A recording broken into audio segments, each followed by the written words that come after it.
Hey everyone.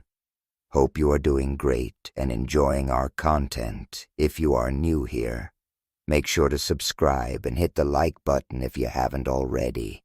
And if you are a returning viewer, welcome back to the channel.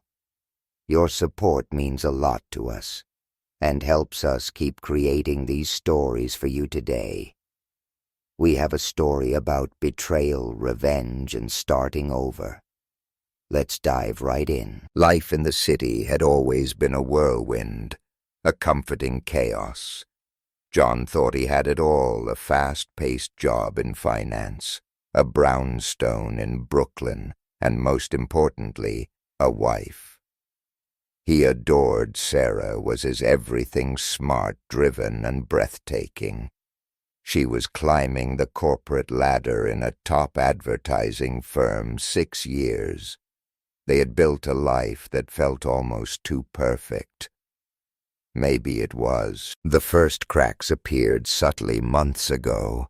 Little things. John shrugged off. Sarah's promotion meant longer hours, late nights at the office, and business trips that seemed to materialize out of thin air. At first, John was proud. He bragged to everyone about his wife's ambition. "She's going places," he'd say, beaming. But as weeks bled into months, her absences grew heavier. She wasn't just busy, she was distant. Intimacy faded to a memory, and when they did steal moments together, she was somewhere else. Her phone a permanent fixture in her hand. "You've been distant lately," John said one evening over dinner. He'd made her favorite pasta and opened a bottle of Chianti, trying to salvage some intimacy she barely touched. "Either. I'm sorry, John," she said, a weak smile flickering across her face. "Work's been crazy. Michael's been pushing us non-stop with these new campaigns." Michael, her boss. John had never met the man, but his name was a constant presence in their lives. Sarah described him as a demanding perfectionist, someone who drove his team to the edge but got results. "Maybe you should take a break," John suggested. "You're burning yourself out." She waved him off. "I can't. Not now. There's too much happening." That night, after Sarah was asleep, John sat alone in the living room nursing a scotch. Something about her tone felt off. It wasn't just stress. It was the way she avoided his gaze, the way she guarded her phone like it held national secrets. But John told himself he was imagining things. Sarah was trustworthy, wasn't she? The turning point came a week later. Sarah was showering. Her phone buzzed on the nightstand. John wouldn't normally look, but curiosity gnawed at him. He glanced at the screen, a text from Michael. "Can't wait for tonight. Same place." John's stomach clenched. Innocent explanation. He tried to grasp at one, but the words seared into his mind. Same place tonight. When Sarah came out of the shower, John casually asked about the text. "Oh, that," she said dismissively. "Michael wants to meet with the team after work. Tomorrow to brainstorm strategies. He's just being dramatic as usual." Her laugh sounded hollow, her explanation flimsy, but John let it slide. Over the next few weeks, the signs multiplied. Sarah started dressing sharper for work. Heels, makeup, perfume she hadn't worn in ages. She took calls in hushed tones, disappearing from rooms whenever her phone rang. "Who was that?" John asked one night when she returned from a lengthy call. "Just Lisa from work," she said casually, sinking onto the couch. She needed advice on a project. John nodded, but a knot tightened in his gut. Sarah was a terrible liar. Despite the growing unease, John clung to hope. Rough patch couples go through them, right? Maybe it was the pressure of her promotion. Maybe he wasn't being supportive enough. They had been trying for a baby for over a year lately. Sarah had become obsessed tracking ovulation days, leaving fertility clinic brochures on the kitchen counter. John wanted a family as much as she did, but her sudden urgency felt forced. "Do you even want this anymore?" she asked one night, frustration lacing her voice. "Of course I do," John replied, taken aback. "But don't you think we should slow down a bit? You're so stressed with work and John. We're not getting any younger." She interrupted, her eyes softening. She reached for his hand. "I just want us to have the life we always planned." He squeezed her hand, forcing a smile. "We will." Still doubt lingered. One evening after Sarah went to bed, John found himself scrolling through her social media, searching for clues. Confirmation he didn't know. He stared at pictures of her, laughing at office parties, standing close to Michael, his hand casually on her shoulder. Unease turned to dread. He told himself it was nothing, paranoia, but deep down, a cold certainty settled the perfect life they had built. The facade was cracking, and he suspected the damage ran deep. Suspicion is a slow poison, a tiny crack spreading across glass. First, John tried to ignore it. Sarah was stressed. He was overreacting. It would all blow over. But deep down, he knew better. It was late Thursday night when he stopped lying to himself. Sarah came home hours late, mumbled something about a client dinner, headed straight for the shower, leaving her phone on the kitchen counter. John stared at it. Eternity stretched. His heart hammered. He had never been the snooping type, especially not with Sarah.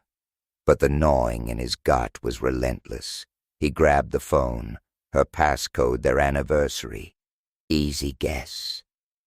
His hands trembled, unlocking it, half hoping to find nothing, feel foolish for doubting her. What he found shattered him. Texts, dozens from Michael. "Last night was incredible. I can't stop thinking about you. I want you. Sarah, just say the word and I'll leave her." When are you telling him he deserves to know? John's chest constricted. He scrolled through messages, each one a knife twist. Selfies of Sarah in her office hotel rooms, places she claimed were work-related. In one, Michael's hand rested on her bare shoulder, his wedding ring glinting. John felt sick. Then he found an email thread Michael had sent a document titled Prenatal Plan. His breath hitched. He opened it. A discussion about her pregnancy 2 months along. The words blurred as the truth hit him. The baby wasn't his. It was Michael's. He didn't confront her that night when she emerged from the shower wrapped in a towel, humming some pop song. John forced a smile, pretended everything was normal. Inside, he was a shattered mess. The next day, while she was at work, he started gathering evidence. He copied texts, emails onto a flash drive, photographed everything. He couldn't save digitally. He couldn't risk her deleting anything. For weeks, John lived a double life, loving husband by day, secretly dismantling her betrayal. He installed a tracking app on her phone, confirming his worst fears. No work, dinners, No client meetings. Hotels, restaurants. Michael's apartment. The paternity test was the final blow. Using a hairbrush from Sarah's bathroom, a toothbrush from her work bag.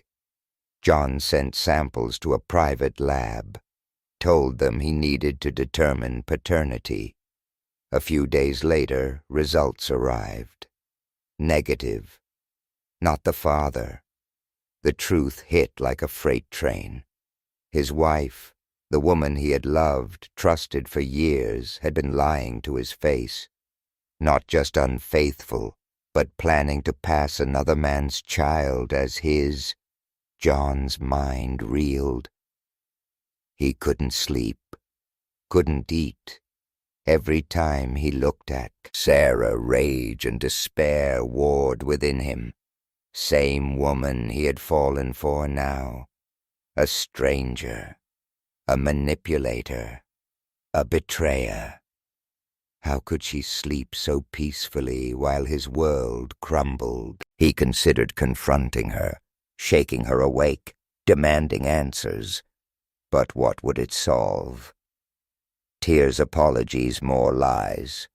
No, he needed to be calculated. He needed to make her pay. He distanced himself emotionally, physically. When Sarah mentioned a doctor's appointment to confirm the pregnancy, John feigned enthusiasm. Every word a fresh wound. "I'll come with you," he offered one morning, forcing a smile as she sipped coffee. Her eyes widened briefly, masking surprise. "Oh, you don't have to, just a checkup." "No, want to." I insisted. "I want to be there every step." Her smile tightened, almost brittle. "That's sweet, John." That was when he knew she was all in on the lie. She would carry this charade to the bitter end. One afternoon, while she was at work, John sat in the nursery. They had started months ago. Crib half assembled, walls painted a soft blue, Sarah's idea back when they were trying. Now the room felt like a cruel joke. He stared at the empty crib, anger hardening into resolve. Sarah thought she could manipulate him, steal his future, get away with it. She was wrong. Her perfect little plan was about to implode. The day John confronted Sarah began like any other, calm, deceptively peaceful. She kissed him goodbye before work, oblivious to the storm brewing beneath his surface. As soon as she left, John went to the computer, printed everything. Texts, emails, hotel bills, paternity test results. Neatly organized folder, slid it into a drawer. No yelling, no accusations. Not yet. He wanted her cornered, exposed. He wanted her to see the mountain of evidence and try to explain her way out. That evening, John cooked dinner, another Wednesday night lasagna. When Sarah walked in, she smiled, surprised. "Wow, lasagna again. Trying to spoil me," she teased, setting down her bag. "Just thought we deserved a nice dinner," he replied evenly. "It's been a while since we really talked." She hesitated. Something flickered in her eyes, then nodded. "You're right. Let me change and I'll be right down." They ate in near silence, forks scraping plates, the only sound Sarah commented on the food. John just watched her, relaxed, completely unaware. When she finished, he leaned back. "So how was work today?" She shrugged. "Busy as usual. Michael's been pushing hard for the campaign deadline." Not a flicker of guilt. Her poker face was perfected. "Michael must be demanding," John said casually. Sarah froze. Fork mid-air. Forced a smile. "Yeah, he is. But you know him, all about results. John nodded slowly. Do you think he'll be as demanding when the baby's here? Her eyes snapped to his wide with shock. What? Baby John repeated. Do you think Michael will be supportive? He is the father after all. Sarah's face drained of color. She opened her mouth. No sound for a beat. Then Mark, I don't know what you're talking about. John almost laughed at the pathetic denial. He stood, walked to the drawer, pulled out the folder, placed it on the table, slid it towards her. Open it, he said. Voice, cold, steady. Sarah didn't move. Hands trembling. Stared at the folder like it was a bomb.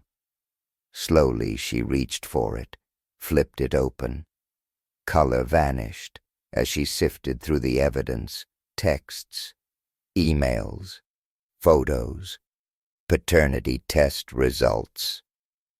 Mark. I can explain, she whispered, voice shaking. Oh, I'm dying to hear it, John said, leaning against the counterarms, crossed. Go ahead. Sarah, explain how you've been sleeping with your boss. Explain the baby. Explain the lies. Tears streamed down her face. She shook her head. It's not what you think. I made a mistake, John. A terrible mistake. But I love you. It didn't mean anything. John slammed his hand on the counter, making her jump. It didn't mean anything. You're pregnant with another man's child. Sarah, months of sneaking around lies. How does that not mean anything? She sobbed, confused. Jason. He was there when I felt lonely, and it just happened. But it's you. I love John. You're my husband. We can fix this. We can move past this. Move past this. John repeated, a bitter laugh. You lied, Sarah. You plan to build a life on a lie, and you expect me to forget everything, play happy family. I'll end it with Michael, she said desperately. I'll never see him again. Please, John, don't throw away everything. We shook his head, disgusted. You threw it away the moment you slept with him, the moment you lied about this baby. Her face crumpled, buried her head in her hands, sobbing. For a moment, pity flickered. He had loved this woman more than life itself, but that love was dead, replaced by anger, betrayal. I'll stay, John said finally, voice cold, distant. Her head shot up, hope flickering in tear-streaked eyes. Really? But on one condition, he continued, cutting her off. We're getting a paternity test officially. If you want to prove this baby could be mine, you'll do it. She hesitated, mouth opening, closing like a fish. That hesitation said everything. Where I choose, John added. She nodded quickly. Okay, I'll do it. Anything to fix this, John. I'll prove we can get through this. He forced a tight smile. Good then, we'll see. She didn't know it, but John had no intention of staying. This wasn't forgiveness. It was the start of her reckoning. From the moment Sarah agreed to the paternity test, John started planning his escape. Not running away strategically, dismantling everything tying him to her, and her lies. He wouldn't give her a clue. He played the supportive husband, smiling, faking excitement. Meanwhile, methodically severing every connection. First finances. Over 2 weeks he drained their joint accounts, leaving just enough not to trigger immediate alarm. Transferred funds to an account Sarah didn't know existed, set up years ago. Safety net now a lifeline. Cancelled shared credit cards claiming fraudulent charges. Sarah didn't question it, accepted the replacement card linked to a secondary account deliberately underfunded. Her salary was high enough. She might not notice immediately, but the pinch would come. Next lawyer meeting explained everything. Infidelity, paternity test, evidence, legally. You're clear, the lawyer said. Washington, no fault. Divorce with this evidence. No spousal support. Child, not yours. No legal obligation. Exactly what John needed. The requested paternity test arrived as expected, conclusive. Not the father. Handing Sarah the results, she tried again to spin it. Clinging to any hope, John. I know what this says, but it doesn't change anything. Voice trembling. This baby can still be ours. We can raise it together. Biological father doesn't matter. John stared disbelief at her audacity. Rewriting reality, twisting truth to fit her narrative. You've made your choices. Sarah, voice devoid of emotion. Now you live with them. Tears started again, but they had no power. John had made his decision. Over the next week. Quiet packing. Essential sentimental items. Rest left behind. Not worth it. Small town in Montana. Fresh start, far from New York. Sarah couldn't easily find him. Remote IT job, lined up modest apartment, rented new phone number. Then the letter, not closure. A weapon. He wanted Sarah to feel the weight of her actions. Know she was architect of her own destruction. Sarah, I trusted you, loved you, built a life together, but it was all a lie. Betrayal beyond imagination. Not just cheating, passing another man's child as mine. Lied to my face every day. Unforgivable. By now I'm gone. Don't look. No trace, like you erased the woman I married. Joint accounts empty. Consider it repayment. Wasted years believing you, Michael. Maybe he'll pick up your pieces or abandon you like I did. This is your choice. Live with it, John. Departure day.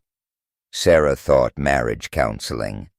He'd meet her there, drive together. Instead, letter on the dining table, wedding ring on top. Walked out, no looking back. Driving through mountains towards Montana. Phone started buzzing relentlessly. Sarah had read the letter. Voicemails. Mark, please, let's talk. Fix this mistake. Don't punish me. Where are you? Come home.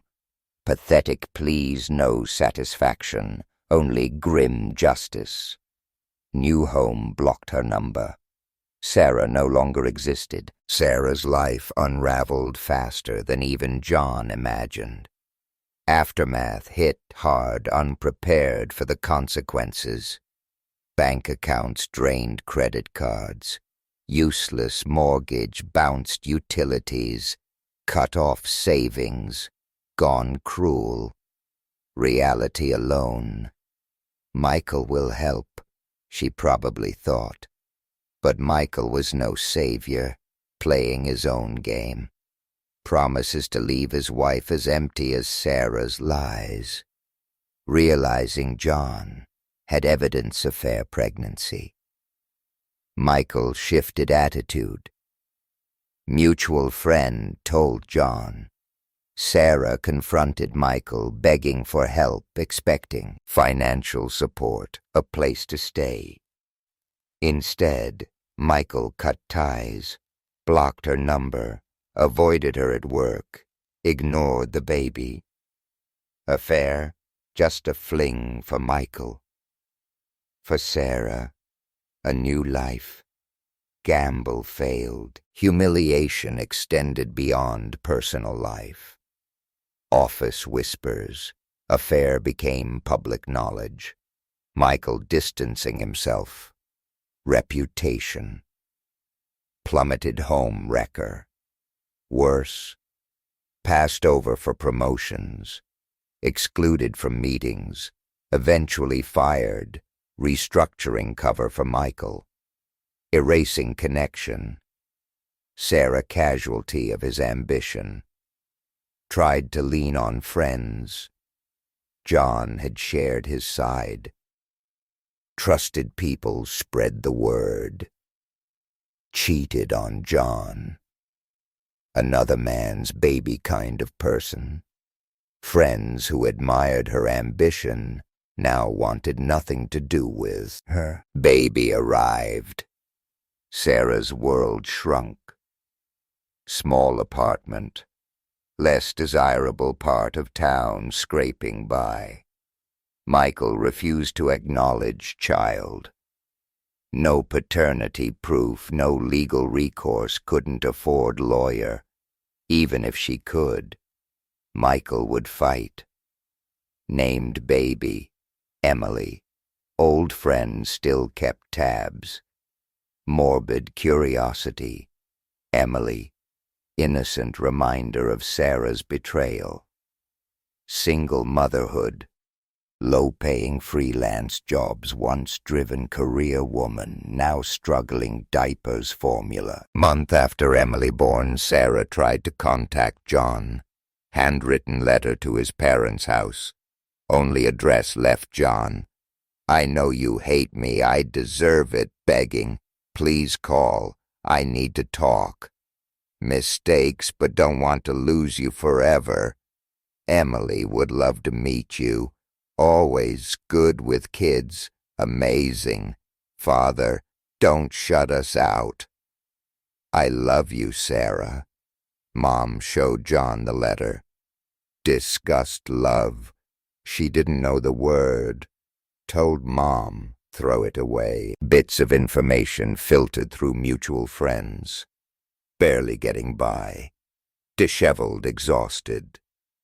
Michael promoted picture-perfect life with wife, kids. Like nothing happened. Irony not lost on John. Sarah ruined her life for a man who wouldn't acknowledge her. But her choice. Integrity traded for fantasy price being paid. Vindication. Yes. Pity twinge. Not for her. For Emily. Innocent didn't ask for this. Deserved better, but not John's problem. New life. Montana, far from Seattle. Memories. Free. John Hanson, Seattle. Perfect family died with betrayal. Rebuilt, determined future free of lies. Manipulation. Montana, simple, quiet.